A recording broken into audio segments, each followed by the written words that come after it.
মিয়ানমারের রাখাইন রাজ্যে Maungdaw township এলাকাটি দখলে ব্যবহৃত হচ্ছে ভারী অস্ত্রশস্ত্র।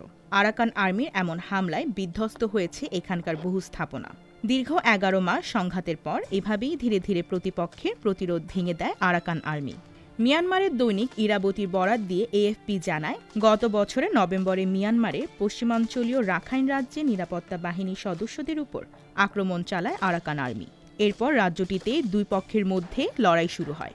গত ১০ ডিসেম্বর এক বিবৃতিতে আরাকান আর্মি বলেছে, মংডুর পুরো এলাকার উপর সম্পূর্ণ নিয়ন্ত্রণ প্রতিষ্ঠা করেছে তারা।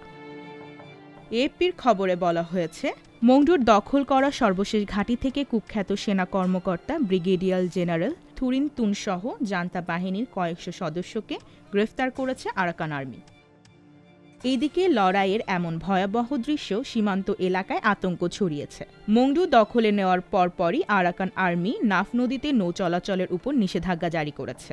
এই নিষেধাজ্ঞার পর বাংলাদেশ টেকনাফ সেন্ট মার্টিন নৌপথে যাত্রীবাহী ট্রলার ও স্পিডবোট চলাচল বন্ধ হয়ে গেছে। পর্যটকেরা সেন্ট মার্টিন দ্বীপ ভ্রমণে যাচ্ছেন কক্সবাজার শহরের নুনিয়াছটার বিআইডব্লিউটি এর জেটিঘাট দিয়ে।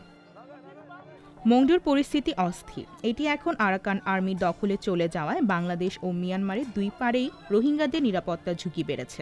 রাখাইন রাজ্যে ৫ লাখের মতন রোহিঙ্গা আছে এখনও। তাদের সঙ্গে আরাকান আর্মির বিরোধ আছে।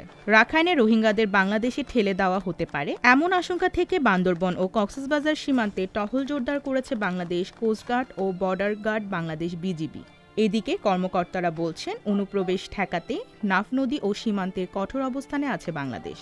মিয়ানমারের কাউকে শরণার্থী হিসেবে গ্রহণ করা হবে না।